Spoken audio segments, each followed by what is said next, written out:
What's up, y'all, and welcome to Uncultured Universe, the podcast where friends and lovers alike show each other movies, TV, music, or books just to get a little bit more culture in their life. I am your humble host, Justin, and with me, as always, in the uncultured spot, Joe. Welcome, Joe. Hey. Hey, everybody. Today, we're going to be doing something just a little bit different. So, seeing as Uncultured Universe has not only been like on the air for 2 years. This also marks our like 50, like technically like our 50th episode, We which is nothing to sneeze at. yeah, we had to do like some special math to get here because there there were famously like two episodes that we started with that were never released because we Yeah. were really trying to get an idea of like style and the framework of this podcast, and those episodes ended up being like 2 to 3 hours long, if I Yeah. remember. Yeah. It uh, was not the vibe. and then we had like some one-off episodes over the past couple years related to like we talked about like a music recap, we had like a book recap, and so doing some special maths, we're basically closing in on our 50th episode, and Yeah, so we we cooked the books a little bit to get to 50, which is fine. It's our own business. We can do whatever we want. can do whatever So we want. We are gods. we're gods in our own right. So we decided to sort of throw the core tenets of this podcast out the fucking window temporarily, of Hmm. course. So instead of showing each other a movie that the other hasn't seen, we're going to instead discuss our respective favorite movies of all time. And for this month, we're just going to look at my pick, my favorite movie, Forrest Gump. And we're going to dub this series Uncultured Universe Culture Club because Joe has seen this movie. I have seen this movie. Damn near everybody has seen this flick. So it stands to reason that we're breaking our own rules. So, why the hell not just do something a little bit different? So, we're going to circle back around to this concept eventually again in the future with Joe's pick, which is going to be quite the undertaking. Because Joe's favorite movie of all time is the 12-hour complete unedited director's cut special. What is it, like, special edition of Extended edition. extended edition of the Lord of the Rings. Yeah. All three movies, and including the trivia that comes on the DVD, all the things, and that's Joe's pick. But we'll when come i back to it. Yeah, when I say like what's my favorite movie, I will typically say Lord of the Rings and just hope that the person doesn't like ask me to specify. And so it's easy to treat Lord of the Rings as one movie in that sense, but when you're trying to cover it for a podcast, we were like, whoa, Whoa. that's going to be a whole weekend worth of watching Lord of the Rings. Which, I Um, mean, there are worse ways to spend the weekend. Oh yeah, for sure. I've done it before. So yeah, we may like sprinkle that in going forward. But we'll cover Forrest Gump now as kind of our little September mini series for what we're dubbing as Culture Club. Yeah, Culture Club. Like, and what another fun callback to when we used to work together. We had a a group that was different people from different departments that would come together, and they were essentially the party planning committee. That's what Yeah. the Culture Club was, where we worked, and that was fun. But yeah, let's come back to the star at hand and talk about Forrest Gump. Now, this movie, for as long as I can remember, the concept of like what's your favorite movie, Mhm. this has always been my go-to answer, and I mean it earnestly because this movie is so goddamn good. I can't. I was watching this movie this past week, and I can't imagine like this being my first time watching it and just not knowing anything Yeah, about it going into it, because I think it just has ingrained itself in culture yeah, so hard to the point where like almost every line from this is quotable. 100%. Um, Yeah, and so like the there's weird parallels in like the character of Forrest Gump in the movie becoming so much part of the thread of American culture, and then going forward, this movie itself becoming so much part of the thread of American culture from the 90s onward. oh, dude, okay, yes, it definitely reaches that level of uncanniness, that level of meta, but, Hmm. the author of the book, Winston Groom, wrote a sequel to the book in 1995, and that movie or that book references the movie. Yeah. So Tom like Hanks as a third level character. So even then, it gets even more meta. It is insane. We'll get to that in a second because I want to talk about that because holy shit. um yeah, so Forrest Gump is your favorite movie of all time. You can't ever really remember it not being your favorite movie. What was like your first touch point here? Do you remember like seeing it in theaters or no? Didn't see it in theaters. I saw it. So this movie released June 23rd, 1994. I did not see it in theaters, but I remember us owning it not too long after it came to home VHS. And I remember watching it. We were living in Texas at the time, and I remember seeing it for the first time there with one of my aunts, and it was just I was enthralled with the movie because I was like, Mhm. I have no idea what this is about. Let's check this out. And this movie has everything. It's about growing up. It's about, socio-political struggles. It's about, common courtesy, like all these things. And it just for some reason, like to an 8-year-old, I was just like, this movie is awesome. It's magical and it's just like such an easy watch too. Like you Mhm. can just like sit back and the time just flies by watching this movie. Yeah, it's kind of a longer movie. It's, over 2 hours long. We had to take 2 nights to watch this. But but yeah, it moves at such a fast clip. Mhm. It doesn't feel like a long movie. Maybe towards the end, like towards the last maybe the last quarter of the movie, it starts to drag just a little bit. Mhm. Like once he comes out of storytelling mode. I think, but largely this movie moves from set piece to set piece, from story to story. It moves like a very shortened book. I haven't read the book um, before, so that's how I imagine. You're telling this story of this person. Within a couple inches of book, you got to move pretty quickly. Yeah, I always forget like the last quarter of this movie. It's almost like a twist because I always forget it. Is like he's not on the bus the whole entire time. Like the first 75% of this movie, he's telling a story and then it like catches up with real time and then he's just moving forward Yeah. from there. But I think the structure of this movie and that framing device of him telling it is kind of the key to it being like just like such an easy thing to swallow. Oh yeah. And yeah, I did this over 2 nights too. Like you.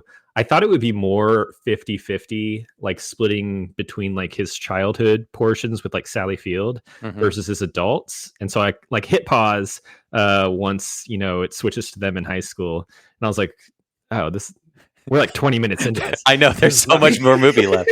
Yeah, it's insane. Okay, so just real quick, anytime you say something or anytime a quote pops into either one of our heads, just feel free to throw it in. You said, okay. I thought it was going to be 50-50. Hey, man, I'm telling you, split it down the middle. I'm talking 50-50. So, to just hit on that, this movie is infinitely quotable. Um, Um, yeah, this movie moves so fast. They go from the kid version to young teenage, obviously grand adult Tom Hanks and Robin Wright, which is so fun. I forgot that happened so quickly. The with the run scene, the run Forest run scene. mhm, Insane. It just comes up really quickly. But the some of the reasoning that I throw behind, why I say that this is my favorite movie is that I already said it, but like this movie has it all. It's a really heartfelt story. It's a fun storytelling framing device. It's got war, it's got like adventure, it's got like political intrigue, it's got hard-hitting social commentary. Like this movie packs a lot in and it says a lot of things mhm, which I find, upon this most recent rewatch, really poignant and really, you know, topical and just really interesting. And I've read some stuff on Wikipedia that this movie used to be, and maybe still is, lauded as like a heavily conservative movie, like conservative ideals. And I want to talk Hmm. about that in a little bit, but um, it's interesting to go back and look at it upon this most recent rewatch, and then taking the societal temperature of current affairs and everything, and just like, huh, that's pretty interesting. The things that Yeah, this movie shows. I mean, I've definitely heard that angle on it too. Like I've listened to like whole other podcasts about this movie where they've covered like Forrest Gump and talked about like how it's maybe like a really like rose tinted glasses look at like the 60s, 70s, and 80s, and the major events that shaped America then. Yeah, But I'm with you. I don't necessarily fully agree with that. I think this movie is all about like um, perspective and how we are able to handle the good and bad in life based off of like our own actions and then also the actions of the people who support and create our environment. And so to kind of bring that into like actual examples in the movies, like I think the key thing that makes this movie works is the parallel storylines that it has between Forrest and Jenny. So Forrest is obviously the main character and he gets most of the time in the movie, but the recurring bit is that he is living out all of these events in parallel with Jenny, his love interest. right. And so you get Forrest, who's kind of this like biologically inclined optimist, and is literally just dropped into major historical event after major historical event, and is just walking through life, running through life, being nice to folks. And he has a great mama, and he has like a great background, and he has this outlook on life that is so powerful that it spreads around him. And then you Hmm. have like a parallel storyline happening with Jenny, and they kind of intercross in this like braided storyline where she comes in and out of his life years at a time. And so you can really tell how like her much shittier childhood shapes her outlook, Yeah, and like how she's maybe dealing with more of like the realities of these years in yeah, certain ways, and she's dealing it with the way like a quote unquote normal person right. would deal with it. Yeah, one way I saw it put is that like Forrest was living and upholding like conservative family values or whatever, or Hmm. like the conservative family life track or whatever that like Bob Dole and whoever the fuck in the early '90s were just like glomming onto. Like, going to war and all this kind of stuff, like serving his country and starting a business, all this kind of stuff, while Jenny is living like the liberal lifestyle of experimenting with drugs and sex and Hmm. like having a really bad time. So it's like, see what happens. So like that's one take, a bad take on it, Yeah. of just like, see what happens, hippies. That's why like you gotta like buy American for American. And it's just like that's the worst thing I've ever read. I think this movie is more about the heart of Forrest, of being, he says himself, he's not a smart man, but he knows what love is, and he's known all along that he's loved Jenny, even though if it is misplaced, it's even not reciprocated or whatever. But wherever he goes, he just exudes humanity. Hmm. You see that with his relationship with Lieutenant Dan. You see that with his relationship with Bubba, and inspiring hope to others, and hope comes up a bunch. So like I think that is more of the message and more of the key tenet of this story, of this movie, and not about like the raucous ways of the 60s and drug addled ways of the 70s and all this kind of stuff, of just like good versus bad lifestyles and Americanisms and stuff like that. So Yeah, I mean, smarter people than us have analyzed this movie. Let's be clear. But I think where we're probably both coming to this is like this movie is so popular and achieved such popularity like right when it came out in the 90s, and it became such like a big cultural moment, and it is about cultural moments, so it all kind of gets multiplied, and so you really quickly get um these like stereotypes that are put onto these characters, particularly of Forrest and Jenny. And so you Yeah. get kind of like the conservative values thrust on Forrest, conservative view, I mean, the liberal view thrust on Jenny. And I mean, we could argue how much the movie is in on this idea, but it really I don't think appears it like, is. Yeah. well, it really appears like so much of the movie is about like how they both exist and represent maybe these two different worlds, but they really Sure. find their most value and their most like humanity on an individual level when they're Hmm. both just like one on one with each Yeah. other. Right. And like they fit together in that way, Like regardless. peas and carrots. Right, right. Like regardless of like the groups that they may belong to or the Sure. values that they may be representing, that it's more about them as people is when this movie is at its strongest. Yeah, absolutely. Like, and you nailed it too, of like looking at their upbringing and things like that. Like they both faced adversity in different ways, but one path, in this case of Jenny's, is way darker than Hmm. Forrest's. Coming from a sexually abused background, or it's inferred that way, and meager farm lifestyle, that kind of a thing. Like, of course, it's going to be get desperate, skewed realities of self-worth and love. And of course, she's going to be more susceptible to, some of the other proclivities of the time and that kind of stuff. So it's a really interesting take.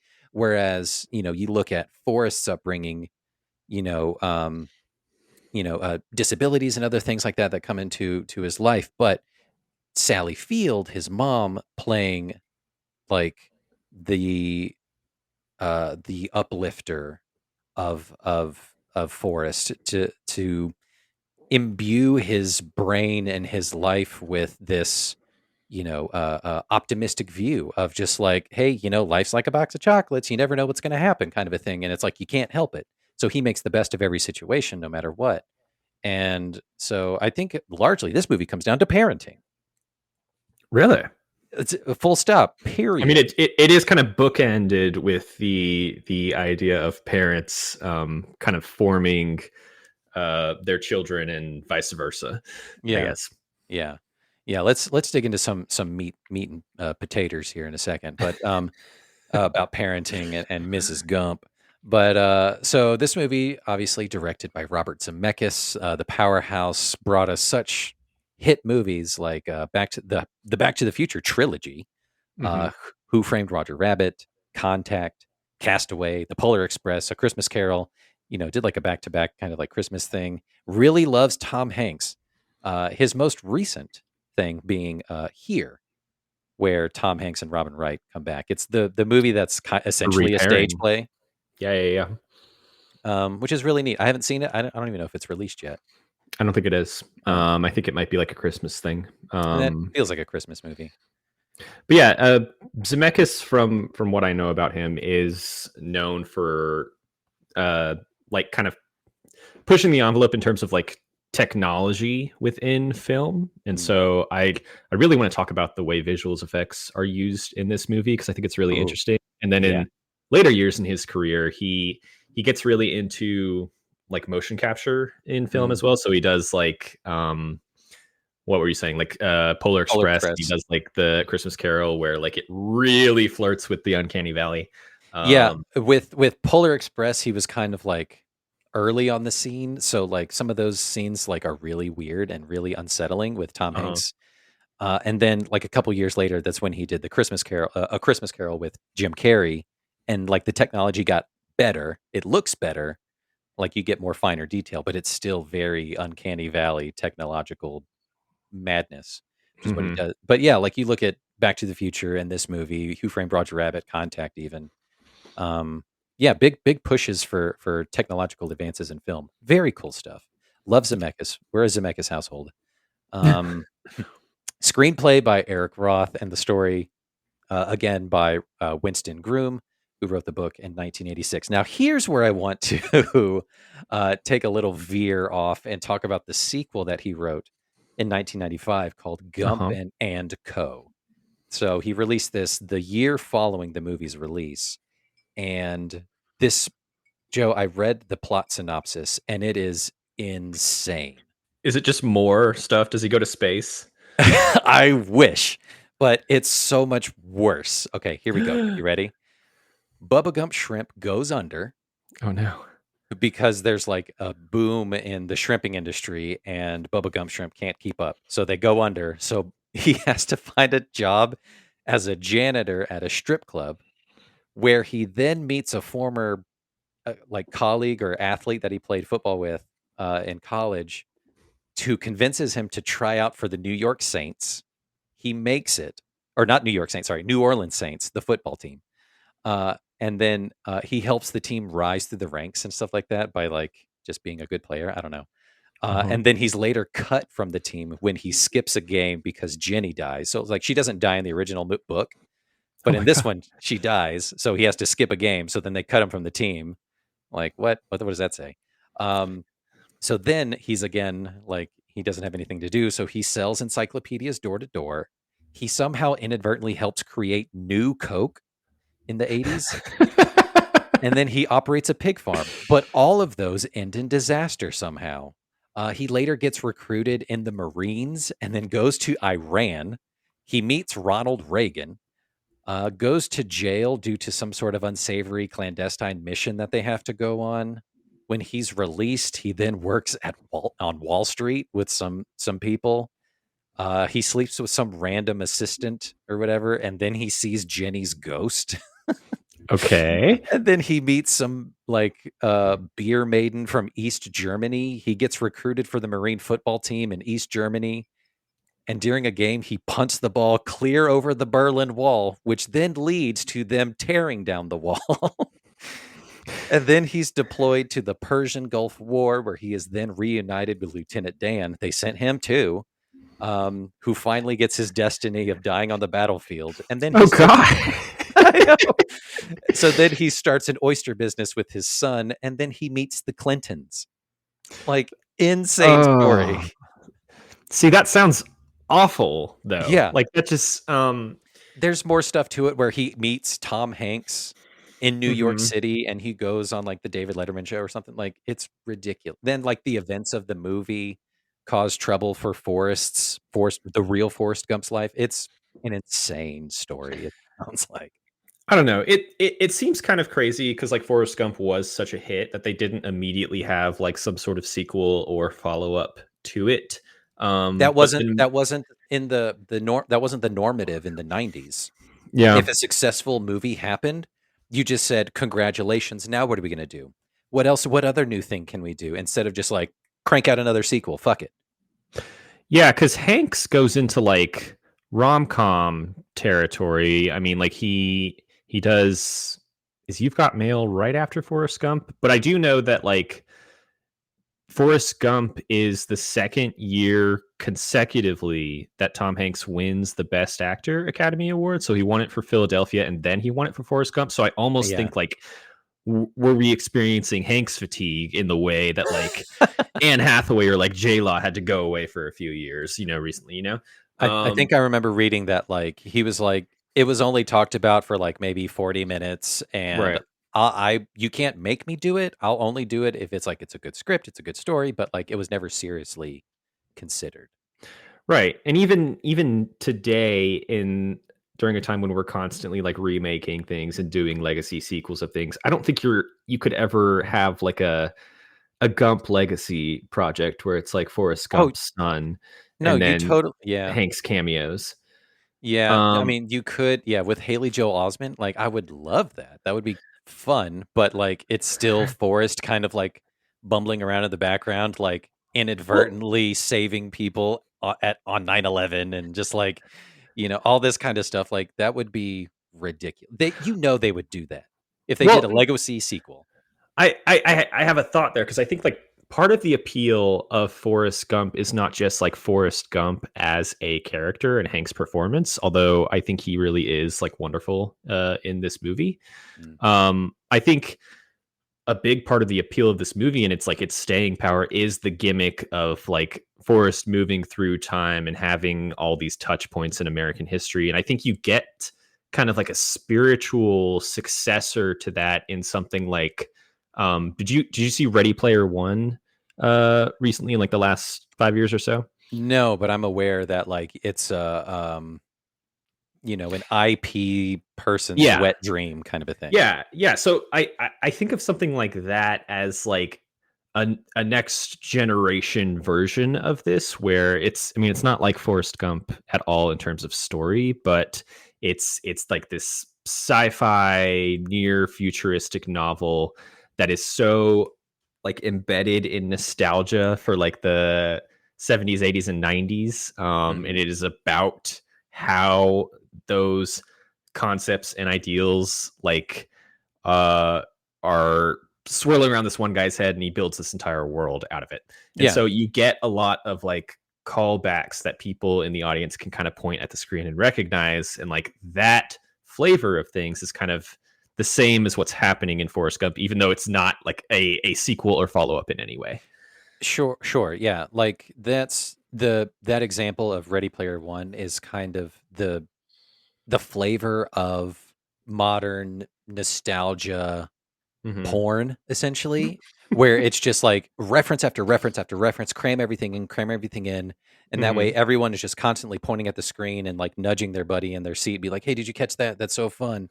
And it's just bite-sized little compostable shit that you can post on Instagram. Hmm. Versus, I think this kind of flavor from the mid '90s with Forrest Gump, it was a lot more thoughtful in terms of the references of moving through history. Um, and the way that you can tell the passage of time or a roundabout the year is like when like all right, what presidential figure is getting an assassination attempt at right now. It's like, oh, there goes Johnson, and okay, so we're at 1960 whatever the hell. And Just like the recurring bits where every 45 minutes in this movie, he's like, I had to meet the president again, or someone shot that man again. yeah, I know. It's just like, oh damn, when you look at it that way, like that's really depressing. You look at the historical context of it. But like doing something thoughtful and contained of just like major historical events and that way is uh while not as rewarding from a hit per minute kind of basis like it is currently with movies like Ready Player One and like Infinity War and Deadpool and Wolverine, that kind of a Hmm. thing, where it's just filled with tongue in cheek, joke after joke, and reference after reference. Like, I think this is a more thoughtful approach. It's essentially like the "We Didn't Start the Fire" by, you know, it's just reference after reference after reference after thing, and it's too No, much. It's too much. I totally agree with you. I think this movie succeeds in a way that those other movies don't because of the strength of its main character at the core. Hmm. And how like when all of the pop culture American history references are cut away, you Hmm. still have like the story of Still a good this story. guy and Yeah. the characters in his life.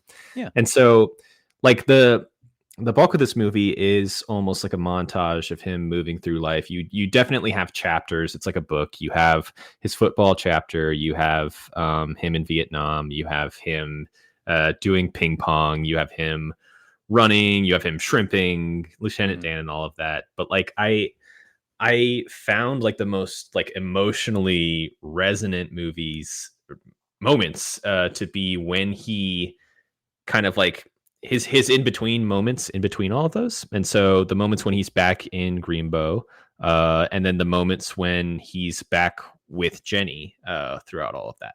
Yeah. And so it kind of shows the strength of this movie in that the the cultural gimmickness of it Yeah. is more of like a side thing. Hmm. And this 100%. movie really rises during like the one-on-one character moments. Absolutely.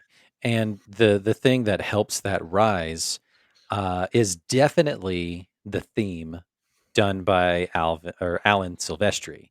Oh my God, god. it's such a good theme. I forgot all about it, I but cannot believe that didn't also win the Oscar. I'm going to look up what actually won oh, I instead. got you.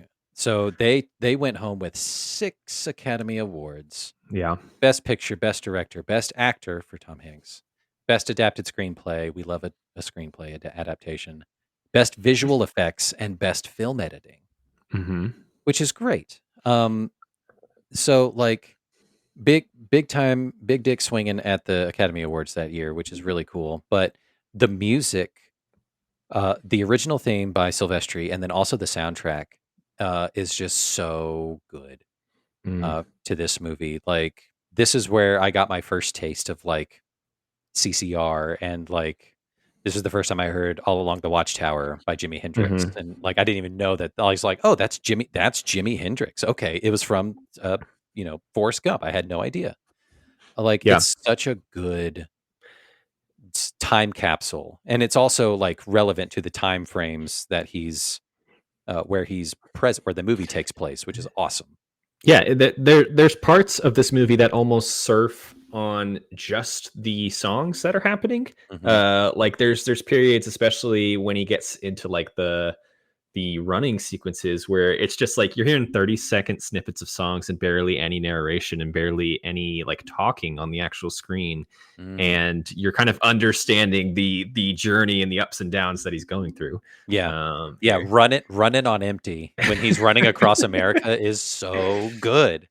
Like, I Uh, don't there's no other song that they could have chosen at the time, so which is great. Silvestri did lose to Hans Zimmer for The Lion King, so I guess that is acceptable If in you're this gonna case. lose, you should lose to Zimmer. Yeah. Can I just Oh, I was looking at the Oscars page and I almost thought Tarantino won an Oscar for Forrest Gump, but no, he won for uh Pulp did he Fiction. win for Pulp Fiction? Yeah. Yeah. Um that was original screenplay. Mhm. Oh, he took Um the original that year, yeah. yeah, I really I love the Oscar wins for this movie. I think it's fun when a fun movie wins Best Picture.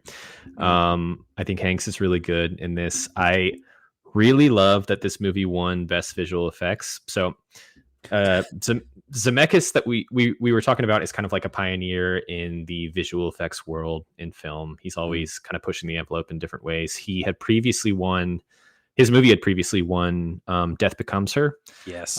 which again was kind of like a smaller film. You wouldn't expect to win like the visual effects Oscar, but there's a lot of cool stuff happening So with much like cool shit. body shit Yeah, in that movie. it rules. Um, and then this movie, Forrest Gump, also doesn't have like Avengers level explosions or space sequences in it or anything like that, but like it's kind of fascinating how many shots in this movie like have a visual effect in one way or another.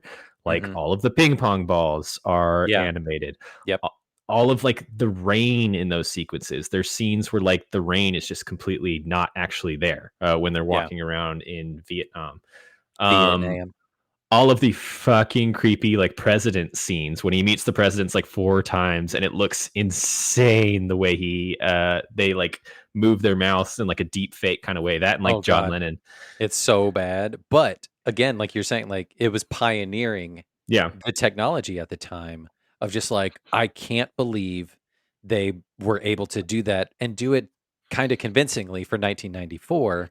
Hmm. Obviously, it looks so bad now, but, Hmm. like, I'm surprised they hadn't gone back and, you know, edited it a little bit, which wouldn't be that hard, but I understand kind of preserving the time capsuleness of the movie. I love a visual effects win that is for making things appear to look normal when they aren't actually, rather than like creating new worlds or new backgrounds and stuff. So Yeah, yeah. we have a movie on our list that I'm going to make you watch at some point, called Parasite, that won Best Picture a few weeks back, and it's a seemingly normal movie. Normal movie. It's seemingly, it takes place in a seemingly normal place. It's just like this like rich people's house in Hmm. Korea, and then you look at the behind the scenes, and it's like it's the same type of thing where it's kind of fascinating, like how much of it is a visual effect, Hmm. in certain ways, just to like build out certain parts of the house, and you never notice it at all in the movie. And Yeah, it's so cool, how like I'm sure there's a term for it, in that world, but sure. Yeah. visual effects that like aren't supposed to be noticed, but you would notice them if they weren't there. Right. um Yeah. It just adds atmosphere. It adds that kind of stuff. Yeah, I had no idea about the rain. I knew about the ping pong balls. mhm. That like Ryan mentioned it this past go around. It's just like, did Tom Hanks have to become like an expert level ping pong player? And I was like, no. They Mhm. just told him just to swing, and everything else was digitally added, which is super rad. And it looks really good. I mean, the ping pong stuff looks really good. It holds up, unlike the deep fake um, mouth stuff from the I mean, but that's a neat framing device. It's a neat film technique of just like, let's take archival footage and Mhm. like superimpose Forrest in. So like it makes sense. Like he would go on Captain Kangaroo and meet John Lennon, or he would meet several presidents and show his ass on TV. Like it's really ridiculous and so much fun. Um, yeah, so let's see. Let's talk about this movie's just like lasting impact and why it's my favorite, and then some the performances. Um, the also I love this movie's also just filled with motifs. I love the visual motif of the old men in the barber shop, essentially Uh-huh. kind of just like watching Forrest's life unfold before their eyes, either like right outside the shop or via TV. Yep. So fun. They're never mentioned. They're never really acknowledged, but it's such a cool thing to come back to them. And it's just like, oh, it's just the same three old men in a barber shop, or the same, like you see the same doctor callback when his mom's dying. It's the same doctor, the same actor. And then at the very end, it's like the daughter of Dorothy Harris or whatever, the bus driver. Like really cool Mhm. stuff. Really fun. I mean, yeah, there's this implication that he comes from this small fictional town in Alabama where, even though he has like such a profound impact on literally the rest of the world, he's just a normal guy He's just a there, normal guy. and no one really cares. He's just kind of mowing the lawns. Yeah, he loves to mow lawns, which I love, which is his fun thing. Um, let's see. Oh, this time around, I noticed that the comedy was way more prevalent than I could ever remember. I laughed so much at this most recent go round. This movie's Mhm. really, really, really funny. Yeah. Yeah, his line about shouting at the guy that Jenny should move back to Greenbow, Alabama. I laughed out loud. Oh Uh, yeah, the my favorite part is at the end when she's getting on the bus and he's smiling at her, and she gets on, and then goes to get on the bus and he looks back at him and he like cuts his eyes at him, and he's giving him like the shit look. I know, I love it. I'm Uh, sorry, I started a fight at your Black Panther party.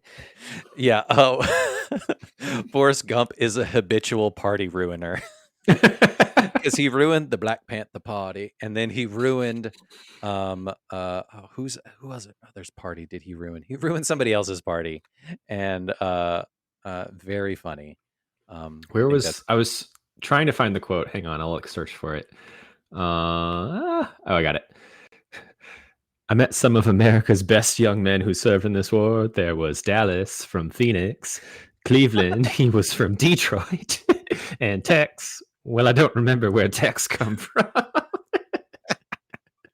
such a fun thing. Just like, Oh, it's but so and funny.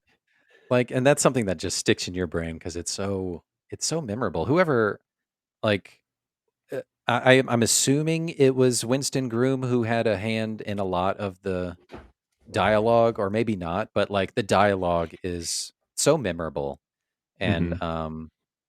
just things that you can, because I had a hard time of just like, I want to think of like my favorite quotes from this movie, but anytime like the scene would jump to the next thing and be like, I have 30, I can't just write the whole movie. Well, Um, yeah, every conversation he has with a person that he meets is like a battle of wills for these people trying to like bring him down to their level of reality, and he just won't be broken and won't be swayed from his ways and his you upbringing. can't. You can't be. You can't bring a good man down. And Um, then I think it makes the ones who kind of shine through all the brighter. Again, like Jenny doesn't get much time in this movie almost no, intentionally. She's kind of like put on the back burner, but I think so many of the scenes that they share are obviously like the emotional heart of this movie.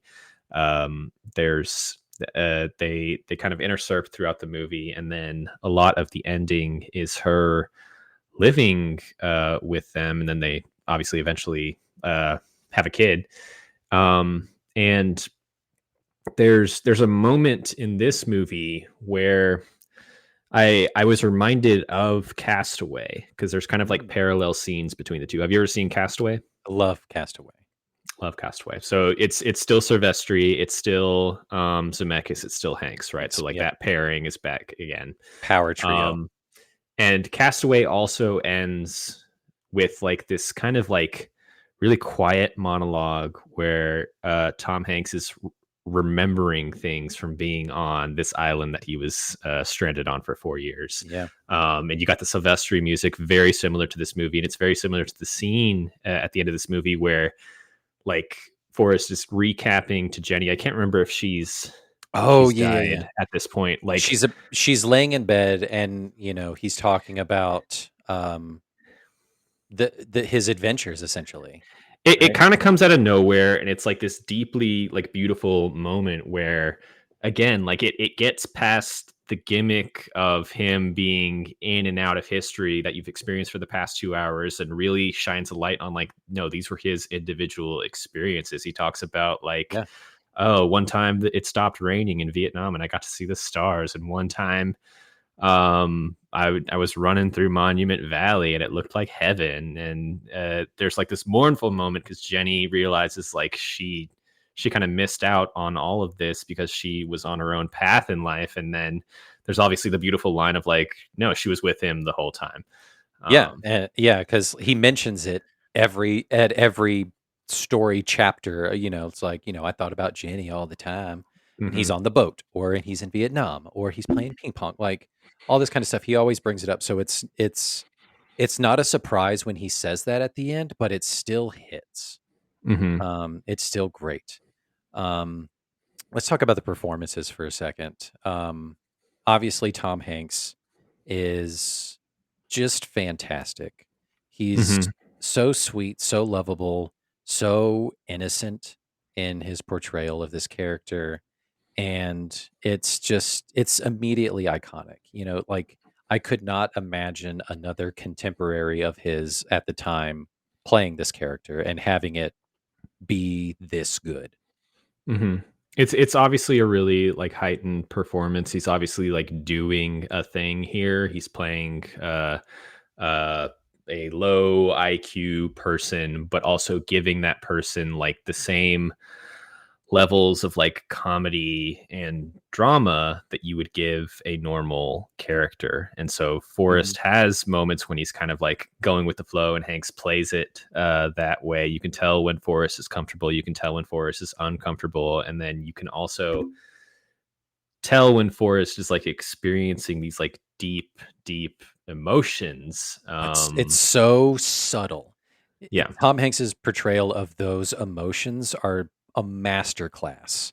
Hmm. Because like you said, he's not only is he playing, like a disabled character, but like to be able to also emote in a very subtle emotional way. And the example I'm thinking of is at the end when he meets little Forrest, and she's like, "Yeah, I named him Forrest, or his name's Forrest." He's like, "Oh, hey, that's my name." And she's like, "Yeah, I named him after his daddy." And he's like, the emotional processing that you see in his eyes is just so heartbreaking, and it's just so masterfully done. And I it's placed at that point in the movie, and it's earned at that point. Yeah.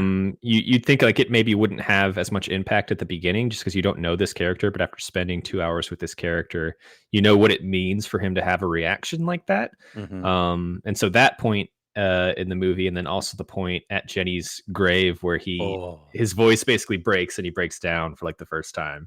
Like yeah. I can't help but feel it with him. Oh God, I know. Like the last 20 minutes of the movie is just gut wrenching. It hurts every time, but it hurts so good because it feels so great because Tom Hanks carried you there Hmm. while running. Sally Field is also fantastic in this. She's in this a lot less than I remember, Yeah. but still a great mother figure. She's in she's throughout the childhood portion of the movie, which is like the first 20 minutes, and then she's got like 2 or 3 big scenes throughout the movie before her character dies. Yeah, Um, but it but still yeah, hurts. she's fantastic. I mean, she's responsible for a lot of like the iconic quotes in the movie, and she's responsible for the upbringing of this character and like his moral center that drives his actions in so much of this film. Yeah, she is yeah, the ideological cornerstone to, uh, Forrest's entire being, and, it hurts to see her go, but she's really great, Hmm. in this, even though she does, something questionable towards the beginning to get him into school. I But had you n do what you got to do, Jess. For your kids, yeah. I Yep. had never noticed before in that scene where he's outside just swinging. I'd always focused on him because he's in the foreground and he's just swinging while the insane sounds are going on inside the house. But if you look in the background and you look in the bedroom window, the lamp in the window is like Yeah. going to town. So like that principal is giving it to Mrs. Gump, and he's trying real hard. Which he eventually comes out later, and he is all out of breath and he's sweating. So he went to town, Pound Town. Sally Field cares about his education. We should all be so Yeah. lucky. We should all be so lucky, yeah. There must be something that we can do. Robin Robin Wright is such as Jenny is such a complicated character, but I I think she I think she's executes great. flawlessly, yes. Yeah. It's Yeah, yeah, yeah. it's a person who is thrust into these desperate situations, these, um like indulgent lifestyle kind of things, experimenting with drugs and sex and like Mhm. the free hippie movement and all that kind of stuff. But like, she comes around full circle later and, settles down with Forrest. But, I've seen the thing like an argument of like, is Jenny the villain of Forrest Gump? I mean, I don't know. I think it's a lot more complicated than that. You could definitely make the argument like she emotionally um leans on him in a way that maybe is not reciprocated. But maybe she's also not meant to be playing this perfectly balanced character. I mean, that's kind of the whole deal with her is like maybe she isn't supposed to be this like very simple or naive character. I think Robin Wright has kind of the perfect level of like coldness in her eyes, Ooh, if that yeah. makes sense. As like an actress, 100%. she's got that Michelle Pfeiffer thing. She's got that ice woman thing, Yeah. where there's always a bit of her that's like, and like it falls in line with the story. Like she lost her innocence way too young, and so she knows too much about The world? the, Yeah. the the bad parts of the world in the Yeah. same way that Forrest trusts in the good parts of the world. And Mhm. so I like obviously again the movie spotlight is on Forrest, but like the dance that they do from those two ends of things. I think the last like 30 minutes or so of this movie when they are kind of together for most of it and figuring out what that looks like is again like more earned than you would think, Yeah. because the movie has shown just like what it took to get them here. Yeah. Um, even though like she clearly I mean, it's implied, but like she absolutely like dies of AIDS at the end of this. Yes. Yeah, it's definitely a non-communicable virus Right. disease. D and there's so many questions involved, like, is Forrest at risk? Is little Forrest at risk? Did she get this Hmm. after the fact? Like, what was left unsaid? Um, but I mean, I think, you could look at it one way of like that's her, paying penitence for her exploits in her Hmm. life previously, but she was only 37. She was my age when she died, like, which is wild to think of given the life that she lived. But like, I don't think that's it. I think they kind of did her dirty a little bit. But it serves the story. Yeah, I mean, again, like I'd be interested in reading smarter people's take around her ending in this Hmm. movie. I really like her existence in this movie. But I maybe haven't had enough time to like really think through what I think of like where this movie ends with her.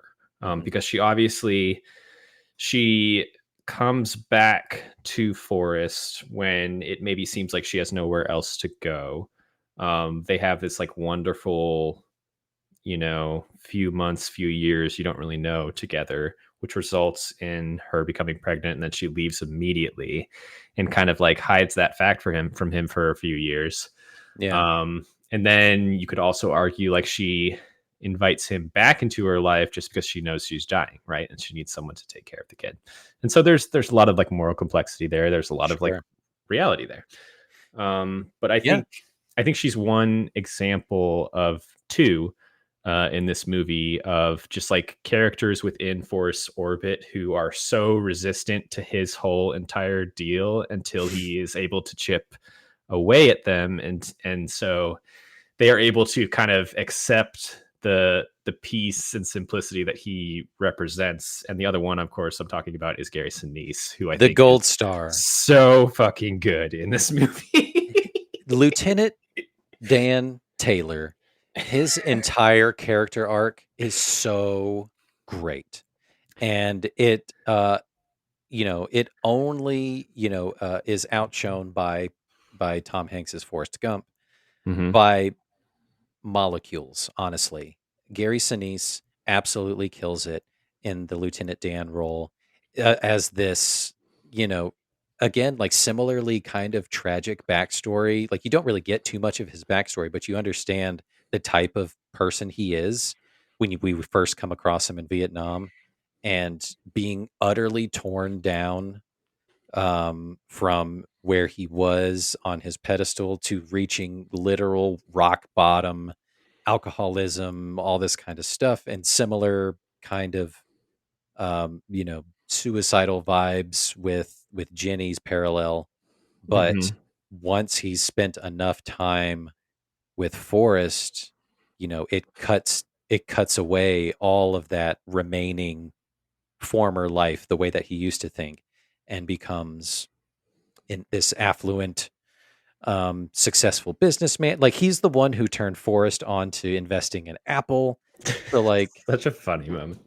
such a cool Um, moment. Some fruit company, you know. it's like it's fun to think about the Oscars that this movie wins and how much of them are almost like directly related to the Gary Sinise presence in this movie. Mm. So this movie wins adapted screenplay. So many of the best lines in this movie come from Sinise and kind of the foil that he creates for Forrest in terms of like his negative outlook on the world, his kind of insane outlook on war compared to Forrest's Yeah. outlook. And then you also have obviously the visual effects that we talked about. Lieutenant Dan loses both of his legs, and so almost every shot afterwards is kind of an incredible miracle of Yeah. visual effects with his legs, Yeah. and the way that they don't really like try to hide it in any way, which is really cool. Like Mhm. I think he's in a wheelchair for a big portion of it, and they had to get like a magician to kind of like design him like a box to sit in, and like so you can have kind of the leg stumps there. But then Yeah. so his character without the legs is so dynamic. Yeah. He's kind of moving around these scenes. The legs are moving around, and you can see where the early effects there, and how revolutionary it was to be able to basically wipe his actual Gary Sinise legs out of the frame and replace them with nothing in Digital, this yeah, case. which is really cool. I've seen the behind the scenes of like the shot where he goes to like before he jumps into the ocean and like make his peace with God, kind of Hmm. thing, where he like hops up on the side of the boat and like flips around, like he does like a Hmm. swivel. They like there's a hole cut in the side of the boat where his legs could just naturally kind of just like cut in. But then they digitally, painted it out. Like so cool. Such Yeah. a cool thing. But yeah, like I love just the whole full circle moment leading up to that scene, where he's like, I never thanked you for saving my life. And Hmm. it's so earned and it feels so good at that scene to have that of just like, hey, good for you, Forrest. Good for you. What you did. It's such a good example of like this movie could have been perfectly fine if it had treated his character as kind of just like a one chapter character. Like he's just in the Vietnam portion, maybe in the hospital a little bit afterwards, and then like he exits Forrest's life. Forrest learns a lesson. We all learn a lesson. But then like 20 minutes later, you hear his voice. Forrest is like, well, that's Lieutenant Dan. And then Yeah. he's this extremely like down and out Vietnam War veteran, experiencing the other side of that coin.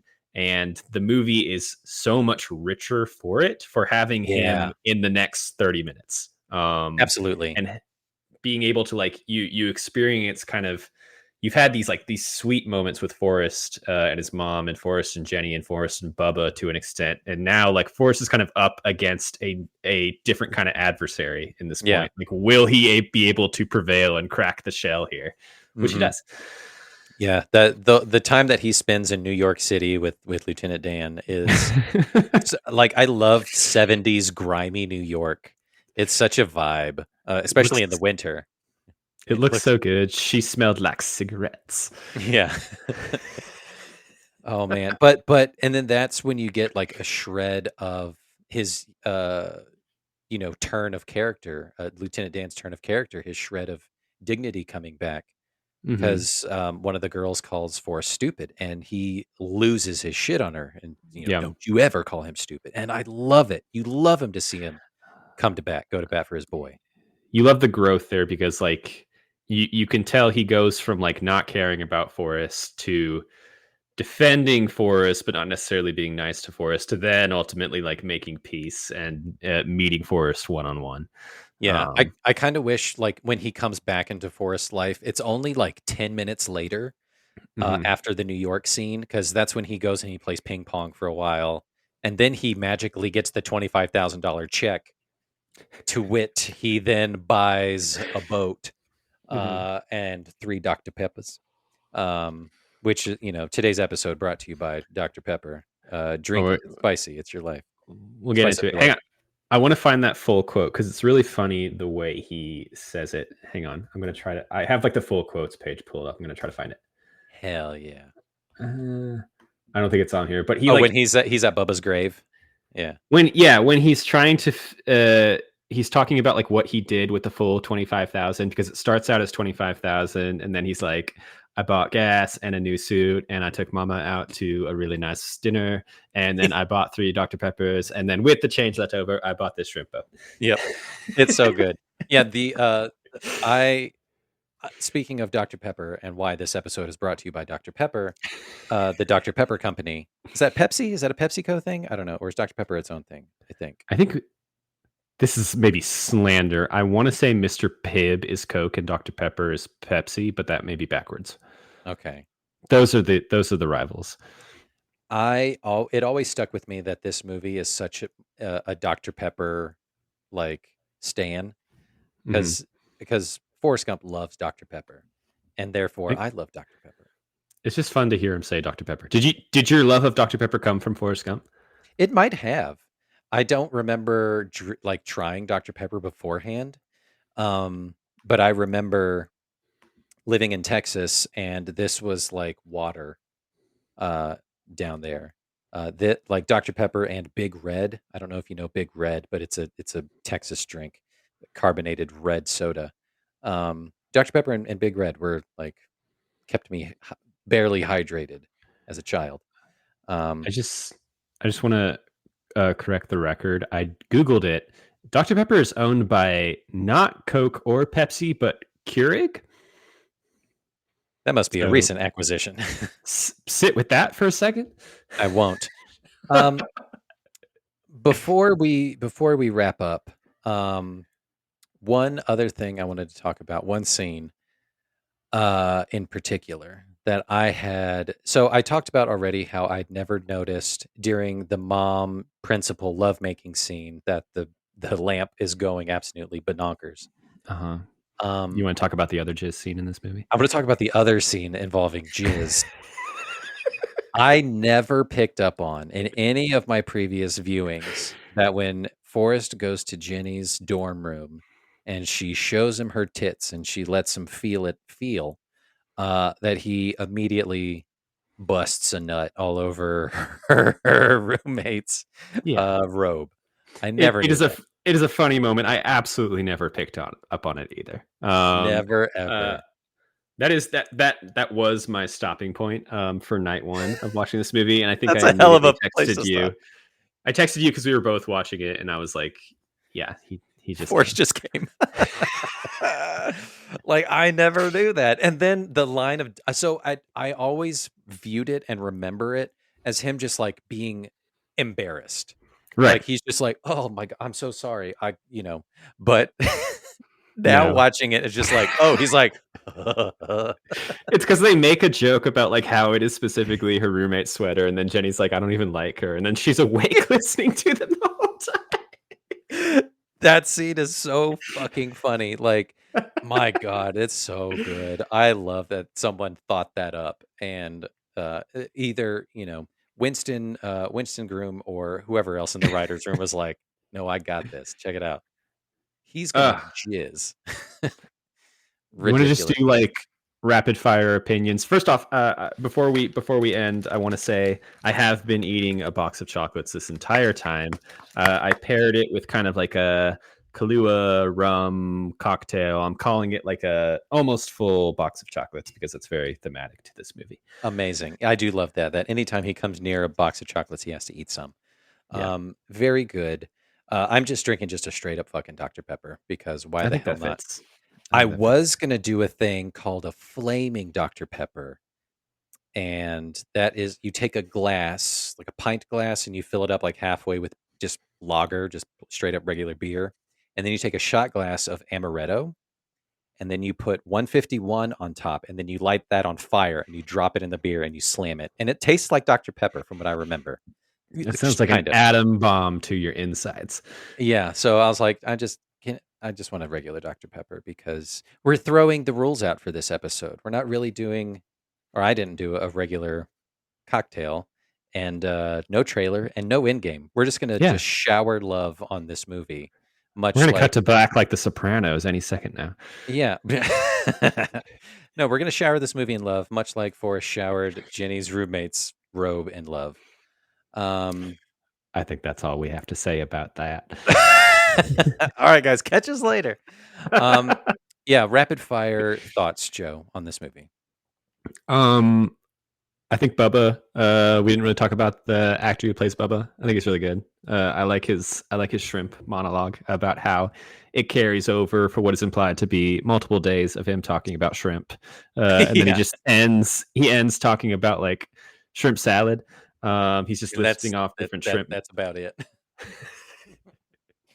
Oh yeah, it's so good. Yeah, his interactions finding a kindred spirit, like a fellow brother in Hmm. Bubba is so great, and they have such little time together, but his death still hurts a lot Hmm. when it happens.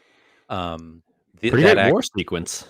It's a great war sequence. It's Yeah. terrifying when the rain stops and the sun comes up and then the shells just start flying. I Absolutely thought terrifying. that it happened, and I kind of like jumped in my seat and gave a little yelp a little Ye bit. Yep, yeah, it's loud, it's There's a lot of blood. unexpected.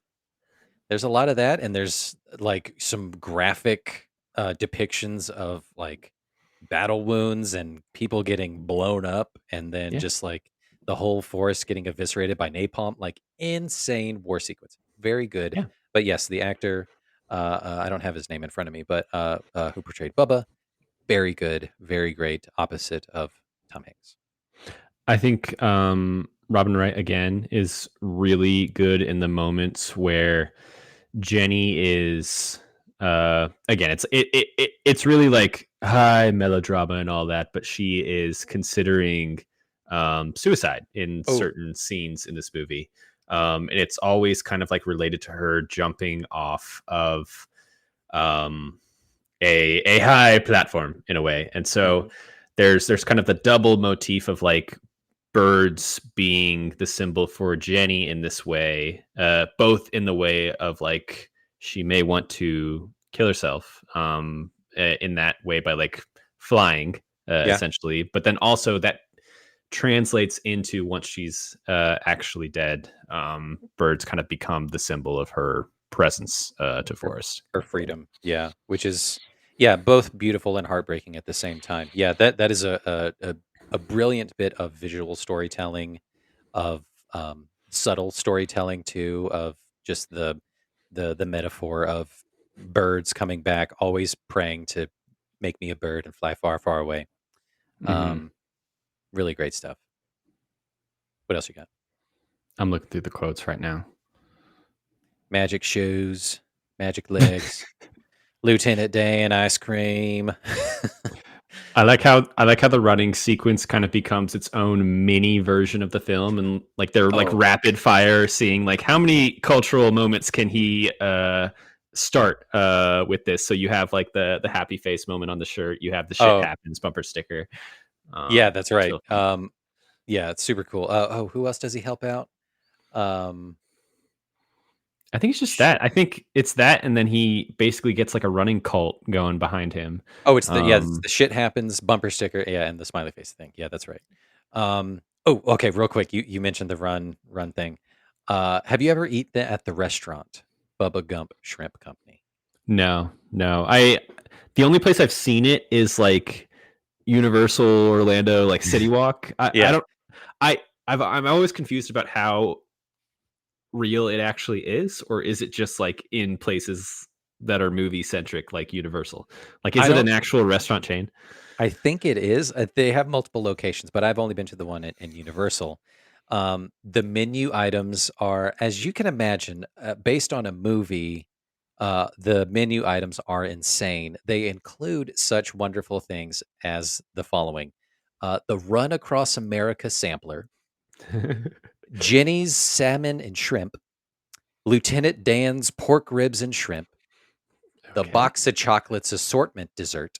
It's not a box of chocolates, it's like truffles and other fun things with a, you know, commemorative tin that you get to take home. And the last one is my favorite. It's called the Rum Forest Rum Cocktail.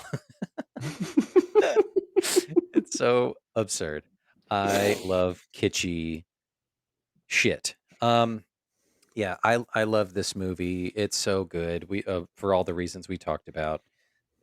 Almost every single scene is iconic for some reason or another, whether Yeah. it's a great piece of dialogue, whether it's a fantastic piece of cinematography, or it's an incredible performance, um, acting performance by anyone on screen. I Um, mean, yeah, I knew of parodies of this movie before I even knew of this movie.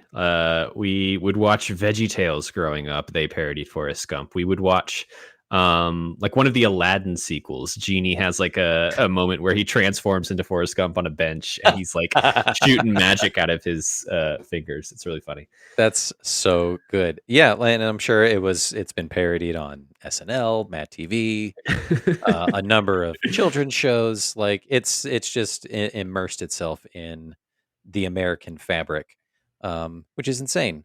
But yeah, Forrest Gump is a habitual party ruiner. Um, he does that. Um, and then yeah, the Ginny, um, complicated character of it all. Just is she a bad person for what she does, or is she just a victim of circumstance? and a bad upbringing.